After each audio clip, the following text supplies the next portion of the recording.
Productions uh, broadcast. Today is the 17th day of April 2025. We're going to discuss a couple of issues today dealing with exposures.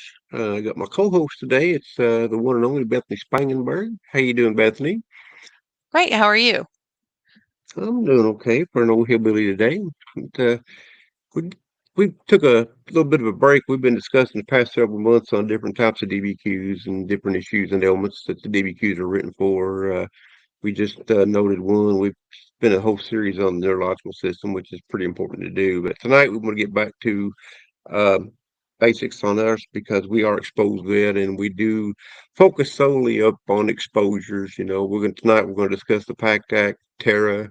I might cover some stuff on asbestos, and Bethany's in here because uh, she owns a company called Valor Privet, and she does a lot of IMOs, but she's also an accredited VA appeals agent, and so she knows how to uh, put the bread and bologna together on the same sandwich.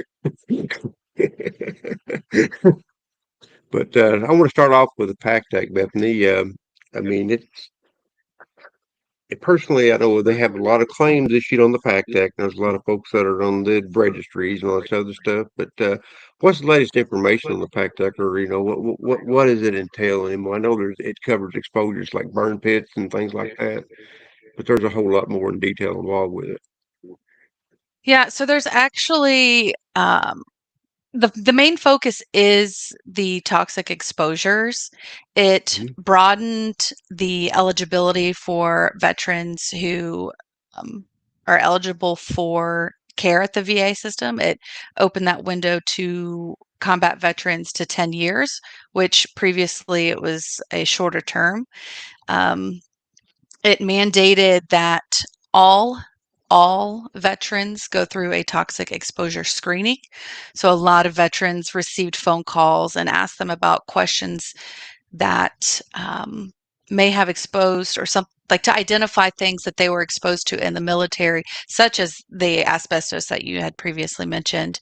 But it also opens up about burn pits, oil fires, radiation, all different kinds of possibilities. And so they're trying to collect that data in order to narrow down some of the research that they're doing. And I think the biggest, um, I guess, praise that it's receiving is that it really acknowledged that veterans are exposed to toxins more than the typical civilian, and they're starting to Mhm. study those more readily and recognize some of those cancers. Mhm. They opened up some presumptive medical conditions related to Agent Orange and Gulf War and Mhm. Camp Lejeune. So the main focus was for the PACT Act was primarily the toxic exposures.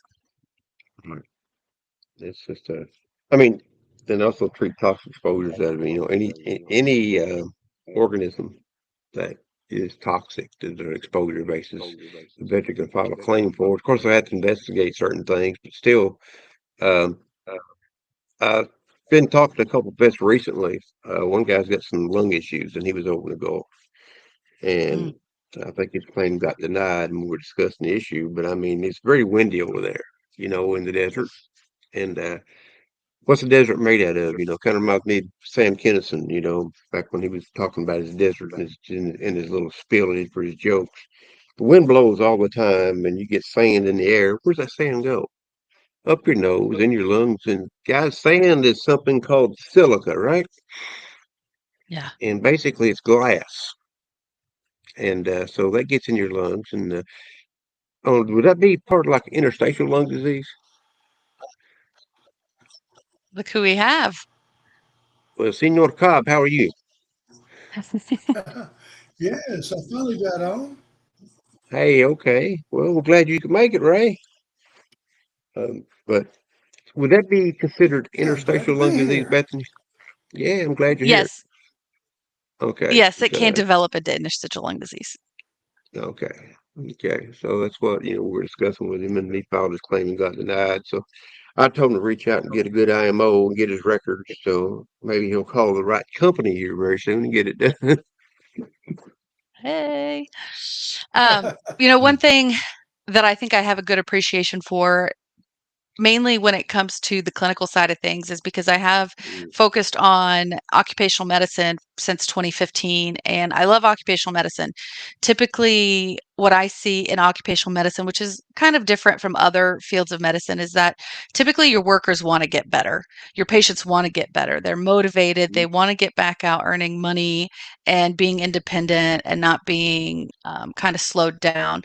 Typically, your occupational health patients they're younger, um, and then there's a lot of safety measures that go into occupational Mhm. duties. So there's a lot of safety training for lifting mechanisms, a lot of prevention, because OSHA does not like high injuries in the workplace, and they can actually come back and fine the workplace for their OSHA injuries. So one thing that we did, or that we do in occupational medicine, we do periodic health assessments just like they do in the military. We do pre-employment physicals. We make them do pulmonary function tests. And so we can see a lot of things that um, like an individual may have, like if they go in with COPD, but they're trying to wear a respirator, those two don't get along because you're not getting good oxygen in. So looking and reading a lot about the PFTs and understanding the environment they're in, you can understand how these different environments in the military can impact their duties as well. Um, when I think of respiratory conditions and occupational health, there's one particular patient that I will never forget, because he was so young. He was in his 20s, and he worked in a pottery factory. And that kid did not wear the appropriate breathing um, like he wore more like a paper mask rather Uh-huh. than what he was supposed to be wearing. And his pulmonary function test was terrible. And again, just like sand, those are large particulate matter, and that's going straight into the lungs. The lungs don't recover like your skin or like Mhm. other parts of the body. And that particulate matter creates scarring in the lungs that the body can't turn over and recover from. So a lot of your lung damage that occurs is more on a permanent basis. That scarring makes the tissue harder. The oxygen doesn't want to pass through that scarred tissue. And here this kid was at 28 years old with this terrible pulmonary function test. And I think I lectured that kid for like 30 minutes. Like, I know you're young, you don't understand. You have to protect your lungs. You have to, otherwise you need to find a new job, because he wasn't going to make it. I mean, this was, you know, 5, 6 years ago, but I don't know where he's at now, but at the time it was very striking to see. Awesome. That's good. I mean, but you were discussing mask. Yes. Back in the day, um, 70s, late 70s, early 80s, um, they give us an opportunity, an option to do certain sampling of asbestos with a certain 3M8710 mask. Mm. And at the time, it was the biggest and the best they had, and it came out in the study years later, if I could find it, saying that the mask was about worthless, especially for asbestos Yep. particles. So, Yep. if somebody's VA comes up and you got a claim and says, "Well, you wore a mask." Well, you didn't wear a mask. You wore a Band-Aid because Yeah. the big fibers won't get you, but the small ones will, and that's what kills you. So, and And that's but if you that glass type and concept getting into the lungs and scarring the lungs. And what hmm they found about asbestos is that it's not just like, it's not the person exposed, it's not just the person that's exposed that gets hmm the damage, because it stays on your clothes, and then you take it hmm home, and then now you're ruffling all those fibers into the air in the home, and other people are getting exposed to it as well. So it's not hmm just the person that's there, it's maybe even the laundry people at the employment that are dealing with it, or people at home. Well, what happened was that back in the early days when they first realized that it was God's great gift of insulation, they mined Yeah. African Amazite in Africa, and the workers would go down the mines. and they would go ahead and they would mine the ore and whatever and get it out of the ground, and they would send it over to the processing facilities. These guys would handle it, and they would, they would mix it up and things like that. These guys would get up and done for work, and they'd go home, and they'd go sit down. Their kids would come jump on their lap. The wives would give them hugs and kisses, and from what I understand, the entire factory died in just a matter of time. Yeah. So it's serious, true story. And so, that's kind of like an oh crap moment. What happened here?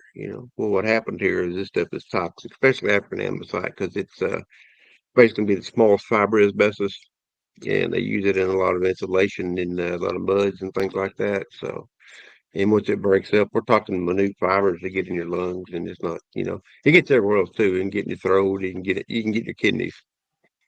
So it's not your best friend. It's bad. A lot of the toxins tend to migrate to the kidneys, and Hmm. things that are ingested typically migrate to the kidneys. Obviously, things that you inhale are going to stick to the lungs, but things that are ingested, Hmm. they tend to get stuck in the kidneys during the clearance process. Hmm. Well, you tell you do. You're about asbestos, and you get some of the stuff in your throat, and you take a drink, it's going to you. It's going to your kidneys. And you're sending it on down the line. So, but we'll touch on that in a minute. As far as that, I mean, it's exposures. I guess the biggest effect in the way you contact exposures has to be either through the skin or the lungs, right? Primarily, yeah. Yeah. So no, for example, chemicals like certain gases, the VX or GB, it's lung or skin, and no, VX is skin. GB is actually more in the lungs because it's an inhalant. It's a very thin material, and of course you don't want to be. I only know two people that's been exposed to it, and one of them's still alive, so barely, but he was exposed to VX. So, Now, can you explain what VX is? well, sarin gas is GB. Okay, that's the code, and uh, VX is a derivative of the sarin gas. Only difference is it's kind of what do you call it? They filter it down, and what they do is they add another chemical to it, like an oil-based thing, to make it a lot thicker, so it's got a thicker viscosity. So it's when you're exposed to it, it hangs on longer, and it doesn't have the traumatic effects of the sarin gas because the sarin gas will cause you to rip your eyeballs out. And this one here is a little bit longer lasting, slower death. And So, do so you that's want to? basically go ahead. Why don't you talk about Project Shad a little bit? Okay. Put on my thinking cap here. Back in the 1960s, uh, there was a secret project. At the time, it was secret, and it was a Navy and Army combination project. It's called Project 112 Shad. Um, Project 112 was the Army side. Project Shad was the Navy side. And what they did, they wanted to do a bunch of testing to see how certain biological agents, chemical agents, and other things affected our troops. So um, each test had a specific name. I can stay with Elk Hunt. Elk Hunt 1 started in 1964 in Alaska, just after the old big earthquake. And so this group of folks went out into the boonies, about 30 miles from their base, and they built a little camp. And it's elk hunt right on the Gershel River. And so they built these little Quonset huts and they had all this stuff. And everybody had their uniforms, and they'd go out on marches out the field and do stuff. And as they were going, planes would fly over and spray them. And about once every other week, they'd take them back into town, which is 30 miles, and go through a bunch of medical tests. All the records are sealed. And but they had all kind of stuff. I know they had certain agents, like maybe Agent Orange. They had if I can get this word out, Facilius barbae, cause of skin irritation. I'm not It's sure. like, yeah, I mean, they sprayed it on the grounds, just all kind of crazy stuff. And of course it was all been classified. A lot's been declassified by now, but there's only 5,000 people involved in the test, and the Navy had very similar issues, but they would go by and spray the ships with the stuff. And the Granville Hall was one of the ships that they used for the test. And out of these 5,000 people, there's not very many left alive today. Some of the medical doctors, some of the scientists involved, they're all dead from it. Yeah. And so it's but they didn't recognize it. That they should have presumptions for that for these vets, but they didn't do it. And I know two vets that were involved in it, and we had one as a current guest on the show, and he finally passed away. And of course, after that, he went to Vietnam, so he got double whammy. Hmm. But the Blue Water, I mean, these guys got Blue Water, but there's a Project 112 website you can look at. You can also follow a guy named Gerald Cook. Gerald's got a lot of health issues right now, but he's still with us, and he's my co-host for a long, long time on the show, and we did a lot of stuff together. So he was the guy at Fort Greeley, Project 112. Yeah, that's actually the first time I ever heard of that was from you and talking with Gerald. And so Mhm. when you started to talk about it a little bit, I'm like, well, tell everybody else about it because that was a Mhm. while ago that we talked about it. So, Yeah, it is, and we've done actually shows on it with people and things like that. And of course, now it took him a long time. He first filed his claim in 2002, and it took him forever to get to where he's at now. And it was one denial after another. hmm. Kind of like the early Agent Orange claims, right, Ray? Right. Mm-hmm. Now, It's bad stuff. just to Go ahead, Beth. talking a little bit about Agent Orange, you know, Mhm. the challenge with a lot of these chemicals, or at least the older chemicals, is that they're not actively doing studies on the chemicals. They have to look at what has happened in the past, or what data do we have from those exposed to the chemical. So they're not actively testing these chemicals in the lab to try to see if they cause this type of cancer, that type of cancer, or what happens. So when you try to look for research and data that's more recent related to Agent Orange, it's basically a retrospective study where they've collected the old data and now they're trying to make something of it. Yeah. And so for a veteran that's trying to fight a toxic exposure claim like Agent Orange, if they're trying to say, well, their Agent Orange is related, or their cancer is related to Agent Orange exposure in the past, they may find challenges finding new literature to support their claim. The one thing I want to mention for not only Agent Orange, but any of these toxic exposures, because majority of these toxic exposures are forever chemicals. They are what they call lipophilic. They love the fat in our bodies, so they stay there forever. And as we sweat and as we lose weight or metabolize those fat cells or energy, those chemicals come back out into our bloodstream. And so, even though it's not on a presumptive, if you are fighting a claim, you may have to get a private medical opinion, because what Mhm. has to happen is you need a medical person to look at that veteran's history, that veteran's exposure, and look at the data and what we know about the chemicals to see if it is at least as likely as not related to the exposure. So, yes, they have these presumptives. Yes, there is limited data on these, but each veteran has to be looked at individually. You may have a veteran that has absolutely no risk factors, but for their exposure to Agent Orange, and they've developed some type of cancer. And so, as a medical expert, what we do is we really look at the veteran's history, understanding their medical conditions, and see where the Agent Orange or the toxic exposures may have impacted or developed into a cancer. The other thing I want to mention from the medical expert side of things is a lot of these chemicals are what they call endocrine disruptors.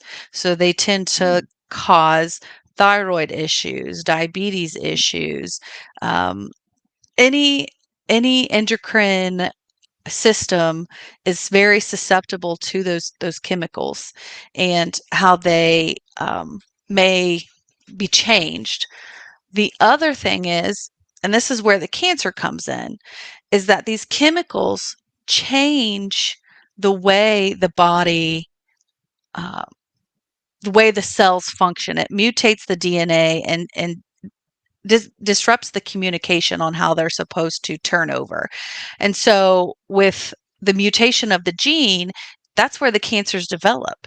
So these chemicals, even 30 years ago, have affected the DNA in the cell and how the cell develops.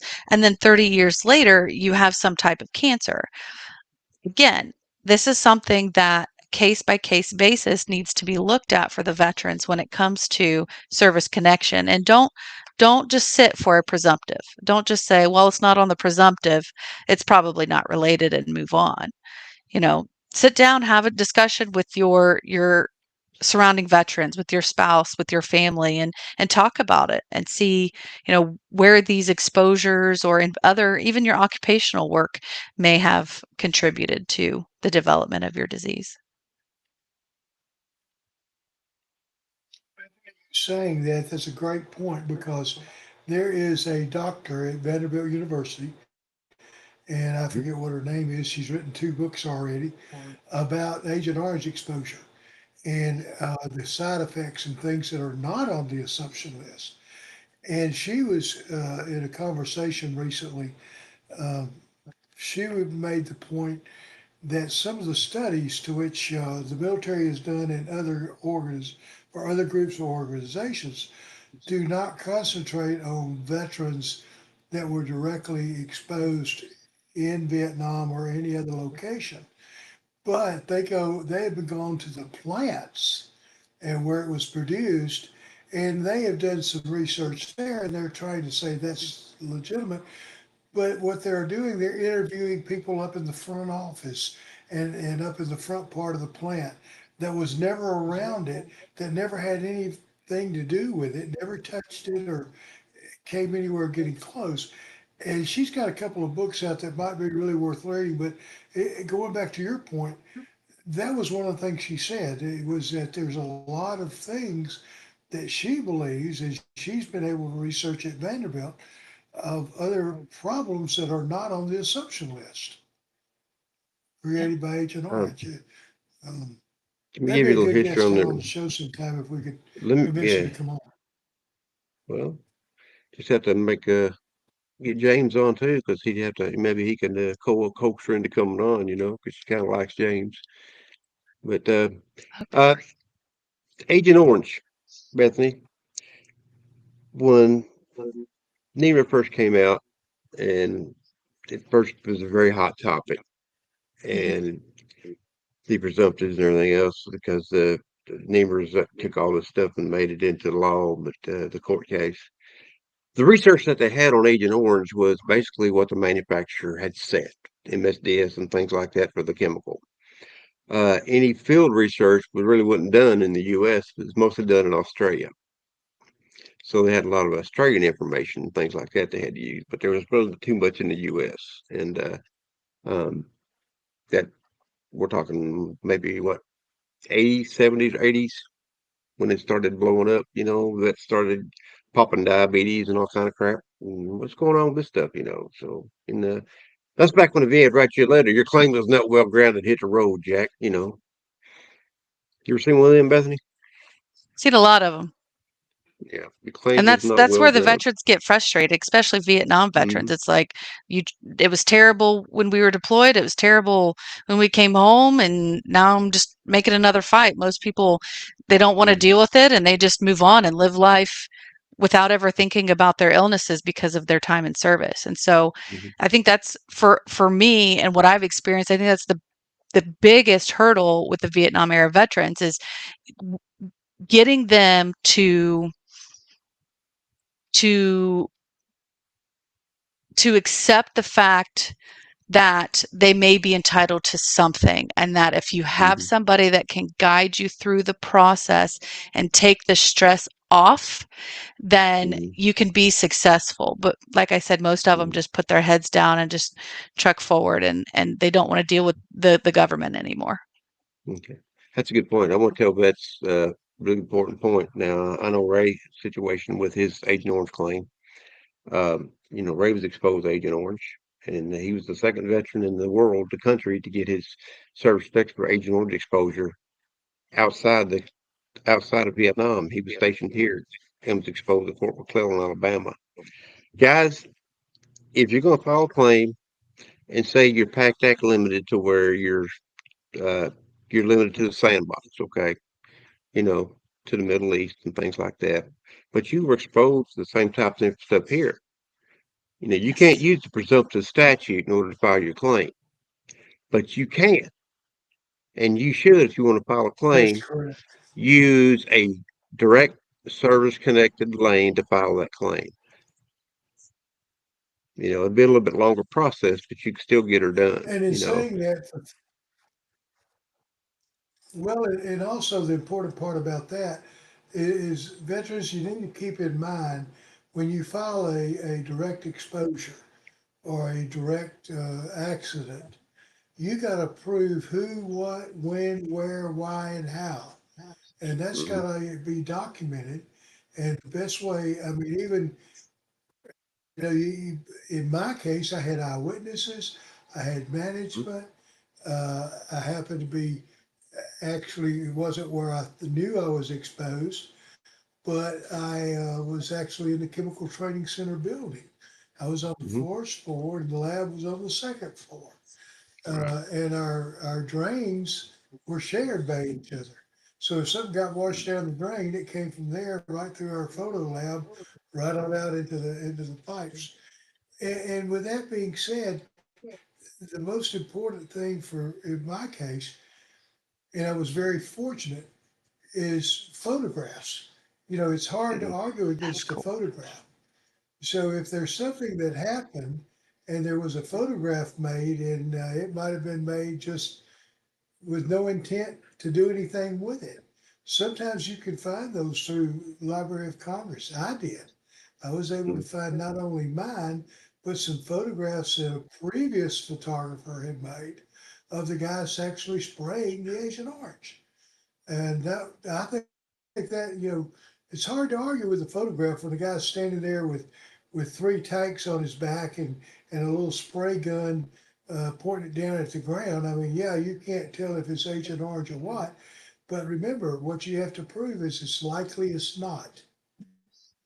So if you're in that area and you got as likely as not, and you got photographs to go along with it, then you're ready. You're ready to go. But that's a part of building the case and coming up with what you need. VA claims issues. Say, for example, Bethany, you're a former C&P examiner, right? Mhm.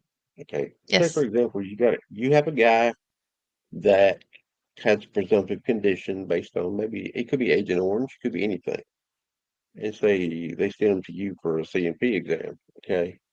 Well, as soon as you see the C&P exam, you realize this guy's got the wrong information because what they're asking for a nexus as to how he was exposed to the Agent Orange.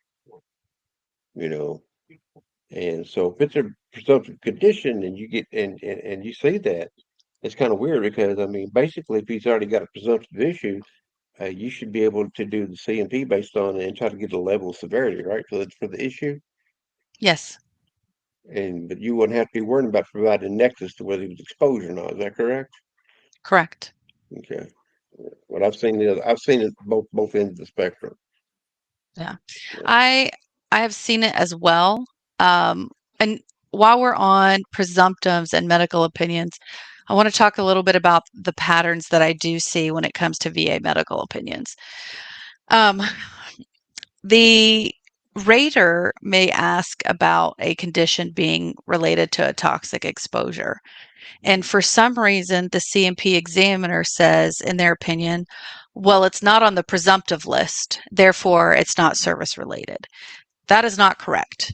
If you most of the times in the rating decision, they will outline the reasoning. They'll copy and paste the reasoning why you got a negative opinion. So that medical examiner's negative opinion is typically in the rating decision.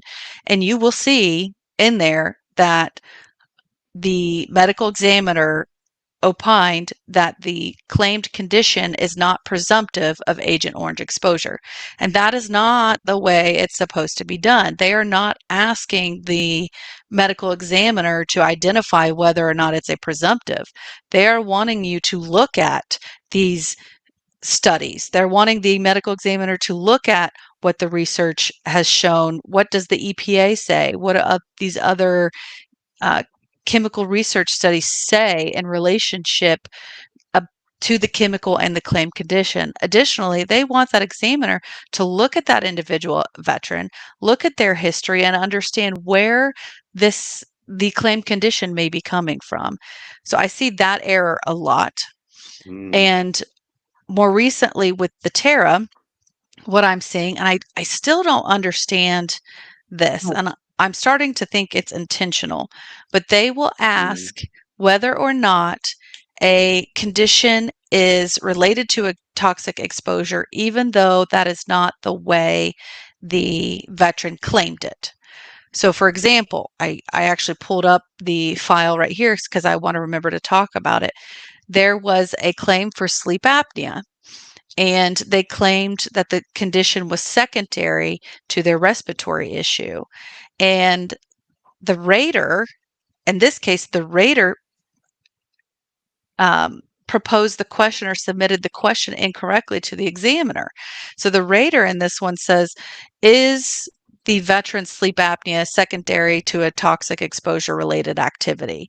And it's like, no, that's not how the veteran claimed it. They mentioned nothing about a toxic exposure in their statement. And the examiner, because they stick to what is in the request from the rater, they will go on and provide an opinion saying, no, this is not related to chemicals. This is a anatomical disease, or they'll go on to talk about, the obstruction of obstructive sleep apnea. And so those opinions, we're seeing a lot of those come to us and say, hey, I need a medical opinion. I got denied. Again, that's outlined in the rating decision. They'll copy and paste it. And you look at those ratings and you're like, oh my gosh, can we just put this back as like a higher level review? Can somebody please just look at this and say, this was proposed wrong by the rater. Can we send it back for an appropriate opinion? But I think the reason I think that's intentional is because it's another way for cost control. Deny, deny, deny. Money goes down. We're not pushing money out, and then it makes the veteran fight again, and it's the hamster wheel of nonsense. It's a bus. It goes around in circles like a racetrack. One person gets off, one person gets on. The only thing left is DIC money for the spouse. So it's not new money. I bet I've the seen shows that a lot around explain here too, that the veterans get aggravated and actually don't do it, The question she was talking about, guys, when the rater talks to the examiner and starts putting little notes in there saying, here's what I think, or here's a question, is this guy's sleep apnea secondary to a chemical exposure and exposure issue, right? Basically, if you didn't file the claim based on Tara, it shouldn't be there. It should not be there. It should be somewhere else. And they've got our regional office that handles Tara. They sent one of my claims last year to that area. The one I just won, actually. And so we can move in leading questions. And every CMP exam I've ever seen got copies of, and I've had a bunch of them. The majority of them do have leading questions because they've got some really sharp individuals inside the ROs. It's one of the KSAs to be hired in the regional offices to creative writing skills. Yes. The KSA is called a knowledge, skill, and ability. So yeah, but it is what it is. I mean, exposures are bad. You expose to a lot of different things. I mean, you've got stuff in the Middle East, even stuff not in the war zone, For example, the military is a dangerous place, especially the U.S. Navy, because the U.S. Navy has these very, very large ships. They have tenders. They have ships that have they're floating cities. They have machine shops. They have they're welders. They have argon gas bottles. They have fabricators. Everything there available to mankind. Accidents are going to happen in an industrial society, regardless of what you say. It's going to happen. That's a dangerous place, especially on the aircraft carrier and the deck of the aircraft carrier. People get killed in that job. So, and Army's got their own. They've got their own cities too. So, I mean, you don't have to be a war vet, to get hurt or maimed or whatever. So, you know, and they've got exposure issues too. You got a lot of cleaning solvents. You got things like that. You got red lead. You got paints. You've got aircraft carrier decking silica with those jet engines blasting off. It takes that stuff up and kicks it in the air. They don't have it now. You used to have the old jet guns when you go get your vaccinations. The only thing that was the hepatitis passing on machine right there now. I will tell you that we have done a lot of Hep C and jet injector cases because there is a study out of California that talks about the hepatitis outbreak associated with those the gun injectors. And during that time when they were using them, they didn't even have understanding of hepatitis, the B virus fully. And it wasn't until the 90s that they really understood what happened. And so absolutely, that's just bloodborne pathogen for you and for you and for you. Just everybody gets a bloodborne pathogen. Well, that's true. It is true. I mean, I guess they got a cure for it now. Puts in remission or I whatever. didn't like those guns. Yeah, remission. Yeah. They do. They told my grandpa back in 1958 when they cut him off 100%, he had tuberculosis. Mr. Huff, you're cured. They cured him. My mother grew up outside of those TB hospitals they had back in the day. Yeah. Yeah. So she moved around her and her Uncle Bob moved around a lot to these different hospitals because it's tuberculosis. Wow. And I didn't know they'd cut him off. And of course, I wasn't involved too much. And finally, I was talking to him one day and I said, "You got to be kidding me. They can't cut you off. There's no cure for hepatitis. Or I'm sorry, no cure for tuberculosis." He said, "What do you mean? They told me I was cured." So I got on the phone, made a couple of phone calls, and got a couple of guys involved and got an appeal going. And next thing you know, he got one of the largest checks that he's ever issued. He died 2 days later. He's hanging on for something. He was. Rest his soul. Good man.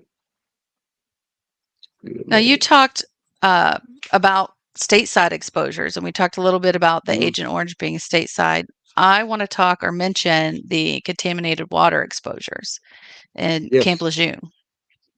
And the one thing that, again, just because the presumptions are not there does not mean that your condition was not the result of an exposure to the contaminated water. You should definitely at least seek some type of review, like we offer record reviews. Have a medical expert look and see, is there a possibility that it could be related? The data and the presumptive periods for Camp Lejeune are what bothers me the most about that presumptive, because there's a presumptive period for the contaminated water exposure. Like if you were there for a certain time to a certain time, I have it here in front of me, but I think it was like 87 maybe. But if you look at the data shows that the soil was still contaminated in the early 90s.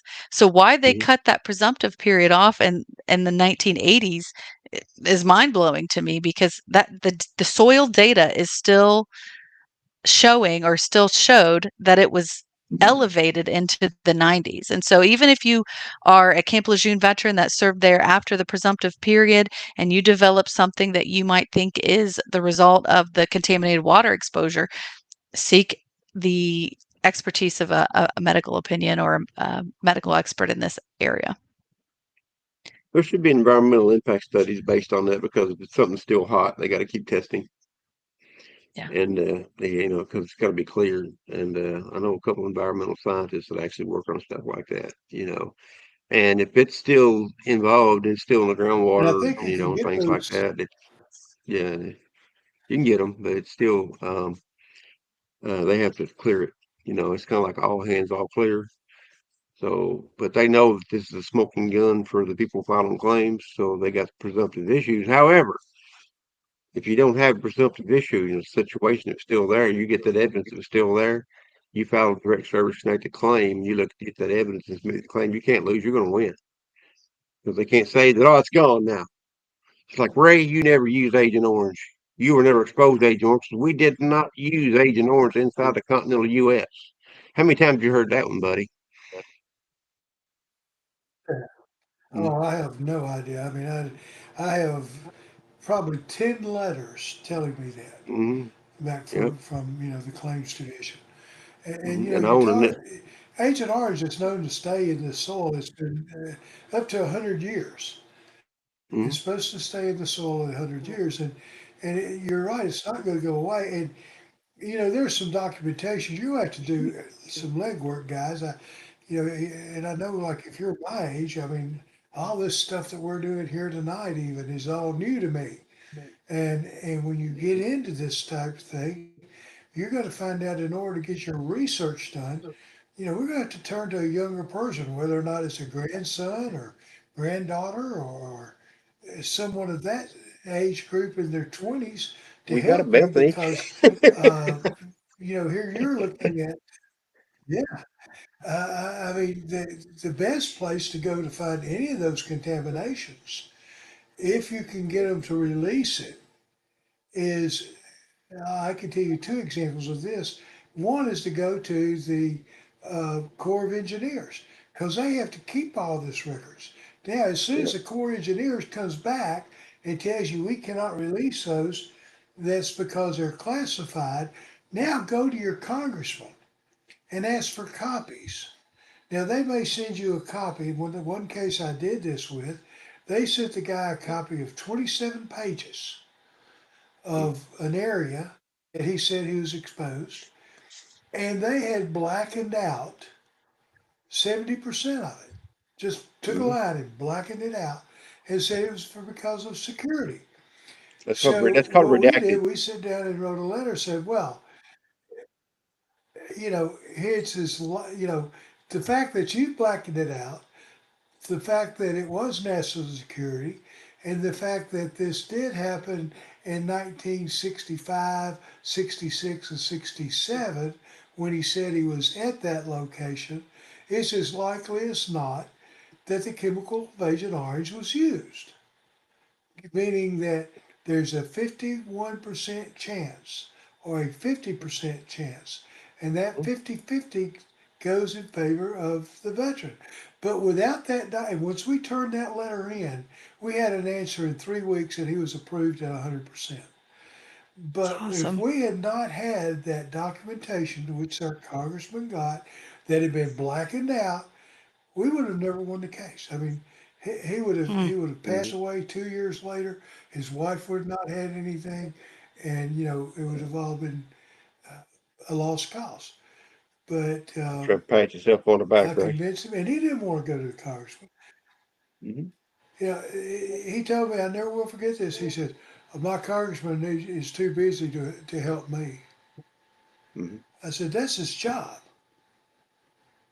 Hopefully he's not." And sure enough, he wasn't. Now I know he didn't do it. I know he got his aide to go over and get the records pulled and make copies and all that. And yeah, it took 60 days to get them, but it it meant a home run. So they're out there, folks. You just gotta use a little bit of knowledge and thinking who cleaned it up. If it, there's actually, you talked about earlier about the United States using it and the different chemicals that are used in the United States. I have a copy, and I know you have it too. I think, John, you still have it, that back in 1985 or 86, they gathered all these individuals from these military bases here in the United States and sent them to down to the Air Force Academy there in Colorado, and they had a week, no, I had a 2 week long training on how to clean up these toxic exposures that were left behind on the base. And Camp Lejeune was one that was named, Fort McKillop, Alabama, Fort Gordon, Georgia. There was, but they sent individuals from 120 bases Hmm.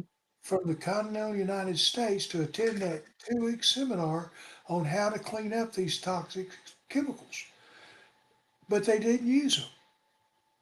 Why did they send them there to learn how to clean them up? Well, they had back then. I was Catch in the Navy 22, when huh? I was working for the Army Department of the Army at age 7, and they had an issue. We had guys gone there, and we had guys actually went down to Anniston, Alabama, to put roll bars on Jeeps for a year. And, but that was the start of BRAC. We knew it was coming along. By 3 years later, BRAC would show its ugly head. And that's the base realignment closure committees. They started closing bases and things like that. Very similar to what's going on now. They closed a bunch of bases, combined a bunch of bases, and got rid of a whole lot of people. A lot of people don't like work for the government, get caught in reduction force. Unfortunately, I've been involved in 2 of them. Could win for losing. That's how that's when I decided to go in the automobile business. Hmm. Before we get too far into, I think we have like 15 minutes left or maybe less than that, Mhm. but I have a whole list of all the toxic exposures that are kind of relevant to the military. So Mhm. if you're a veteran that's listening and you've heard us this far, I just want to kind of put these things out here about things that you need to think about. Was I exposed to these? So obviously, we talked about Agent Orange. I think we mentioned burn pits and airborne hazards. We talked about the sand. I've had veterans talk to me about waking up with ash on their face or particles on their face. Um, we didn't talk about depleted uranium, but that is an Mhm. exposure. Gulf War, there's some stateside depleted uranium exposures. Um, we talked about the nerve agents like SHAD, Project SHAD, Project 112, chemical warfare agents, mustard gas, um, the sarin as being a toxic warfare or toxic chemical, um, radiation exposure, atomic radiation, nuclear, and then contaminated water we talked about. Mhm. Asbestos exposure, which I'll touch on we it. talked a little bit about, but I don't know if Mhm. we really emphasized, the ships and it being on, uh, I'll you know, elaborate. I'll everywhere. elaborate. Yeah, Okay. yeah, I'll And then elaborate on the it. last one But is the firefighting foams and the PFAS. yeah. Those are different exposures. I think that's all of them. Mhm. Oh, oil well fires. Mhm. That's bad. Anytime that oil Why don't you well tell is us in the about name. asbestos? I'll start with asbestos. The Navy has a rating um, back in the day called a hull maintenance technician. They still have the same rating, and these guys are the ones that actually are they're the keepers of the ship. They weld. So if you get a hole in the ship, you get hit by a bomb. They're the welders. They're the firefighters. Uh, they're the ones that actually they run the equipment, all the damage lockers, all the welding shops, all the insulation, everything. There's a large contingent upon a lot of ships, especially tenders and things like that, because they take care of not only the tenders and ships, they take care of of their babies, the submarines or the destroyers or whatever.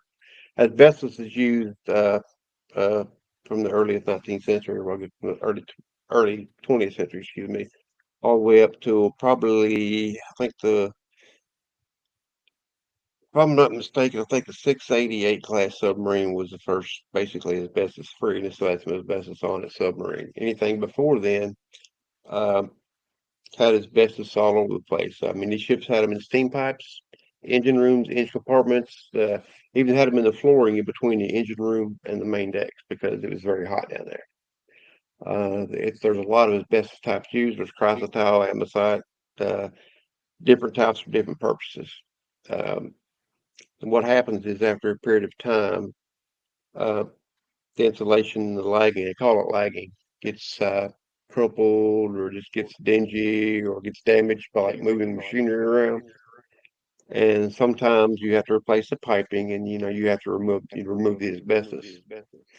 Um, my job basically to start with, I was more of a project manager. Some of this stuff, um, I would get the sample and we send it over to the environmental preventive medicine unit. We'd sample it and we'd test it and see what type it was. Then we set up a containment and rip it out.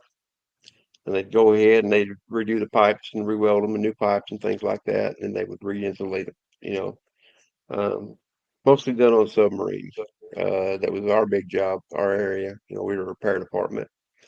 And the old submarines are ate up with it, because a lot of steam pipes. Biggest issue we had there was inside the RCs and reactors. Uh, you touching the radiation exposure, it's kind of funny. It's but I was the only asbestos worker in 1985 that was a certified radiation worker, and we had an incident on board one of the subs where we had to remove a bunch of asbestos outside the RC. And I just project managed a bunch of shipyard guys doing it, but still got it done. Got a nice little letter for it though. John, you helped me with a gentleman with the asbestos exposure when you were telling Hmm. us. And Bethany, you may want to comment this. We sent him to get an X-ray of his lungs and how it showed up in the X-ray with different dyes and things. But in his case, which happened a lot with the Air Force and the Army, is old barracks and old bases that were built during World War II and some in World War One. Right. Back in the late 50s and early 60s, both they came in and they really redid them. They tore out all of the sheetrock, the insulation, put them up and redid them. One I'm thinking of right now is here close to me, Northern Field Airfield. At one time, when Arnold Air Force Base was being developed, the Air Force used that for about 4 or 5 years while developing and building Arnold Air Force Base on what used to be Camp Forest. And that's where he was exposed, was down in Florida, redecorating some of these military complexes, some of these barracks. But he won his case I think about 3 months ago. Wow. Just 3 months ago? And yeah, back in the Yeah, just three 70s. months ago. Mhm. Back in the It 70s took and it took 60s, there was, yeah, yeah, go ahead, Ray. it took 5 years to do it. Mm. There was no asbestos abatement back then. To It was say like, it took I five mean, years to do it, and he finally had to get somebody to help him mhm. out of California. It's the same thing civilian life. You got an older house, popcorn ceilings and things like that. It's probably got asbestos in it. Um, Hospitals had a lot of it, but especially in the colder areas where they got a lot of steam pipes and steam, a lot of steam heat sources and things like that. You got a lot of it. Automobile industry's ate up with it because every pair of brakes made before 2000 ate up with asbestos. Mechanics are exposed to it. Um, but mostly it's in airplanes, especially the ones in Vietnam, had asbestos in them. But mostly Navy ships, barracks had them too, but I had a lot of guys on board the Navy that were Mr. GQ. I mean, they had a nice uniform and they ironed their shirts and things like that, and they walked around like they were, something special. They just had a clipboard and walked around looked busy all day. They didn't do too much. Anyhow, they would get up in the morning and they take their little metal wire hangers out and they had a steam pipe above their bunk. They take this first and they poke the steam, the tip of that coat hanger into that insulation. Every time they pulled it out, they exposed the whole compartment. Yeah. I had some knockdown dragouts on people like that. They got rolled up a couple times for insubordination. I did. But when we went to see the old man, we took care of business. But now, So, I'm kind of, I didn't play too many games like that. I just did a job and tried to go home when I could. So, but asbestos and radiation. Now, there's not a lot of veterans left alive, if any, that were a part of the atmospheric testing. Abel Baker, the one in Arizona, Bikini Atoll. There might be a few. A lot of guys after the first test, because the guy actually missed the target, it kind of off way center a little bit. Landed, supposed to land on top of the battleship Pennsylvania, but landed about, I don't know, a mile and a half away on something else. So these guys went back on board the ships to clean them up. You remember that story? It's a true story. These guys were in trouble. So them things are hot, I mean, see, radiation is energy emitted from an unstable atom or isotope. Okay, that's radiation. It is a source of energy, like an X-ray, gamma radiation, right? It goes right through you. There's a thing called contamination, and people don't understand the difference. Contamination is finely divided particles of that energy in an unwanted area or location. That's the difference between radiation and contamination. And the initial blast radiated the ships. The fallout landed on the ships. That was the contamination part. So you're not washing radiation off because it goes right through you, but the contamination is what you got to wash off and clean up. So, but now submarines, they don't really have contamination. They've just got, it's a direct source. Of course, I wouldn't eat anything inside the direct compartment anyways on a sub because they got to take them apart when they get rid of the sub and bury them anyways, right?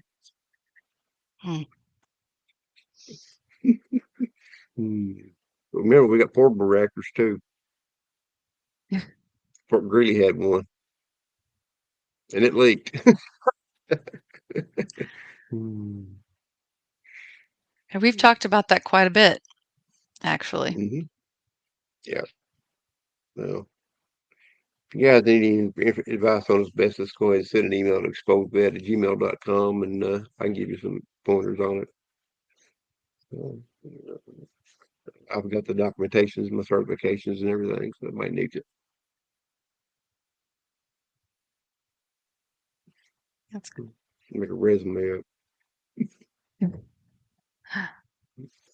I think of all the exposures, I think the firefighters may have the worst ones, only because I mean they had the asbestos, any type of fire or smoke, and then the chemicals that they use to put out the fires. Or I've actually seen our local fire department with young people with cancers.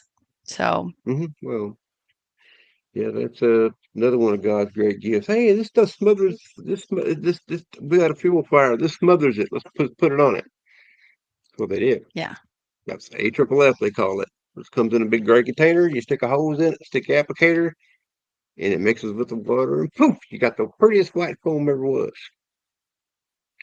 And I spray so much that stuff is unbelievable. So, matter of fact, I taught at the Reserve Center for 3 years up here, and we use a lot of it. As well as the chief firefighter instructor for the reserves, this part of Kentucky. Yeah, I got letters of appreciation for that one too. So if you file the lawsuit or if you join the class action on the AFFF and you win, from what I understand, I don't think the VA offsets that lawsuit. A lot of times they do, so that's something. But any Holtec, or you can look on the list, like look at this VA's MOS per list per asbestos. You can look at that. It's on the VA. It's on the VA's website, va.gov or VA, whatever. You can look it up, and you can look at all of the military's occupational codes, like whole technicians or whatever, and it tells the probability of asbestos exposure. Okay, and it should be the highest one. Because basically, it's the guys that do it, the insulators, things like that are pretty high, really high level. as far as doing that. You know, and there's other areas too that are exposed, you know. But you know, that's you look at the probability and then when you put it away. But something else you need if you work with asbestos and they say you didn't, find your performance appraisals you had while you're in the military and look on the back page. It'll tell exactly what you did. So I'm glad you brought that up because we hadn't mentioned that yet. But you're right. Yeah, and that's I mean it's a gold mine of information and helps people like me trying to tell you where to go or who to put, you know, who to decide I think would work better with your claim or whatever. Because I'm not going to work your claim for you because I don't do that.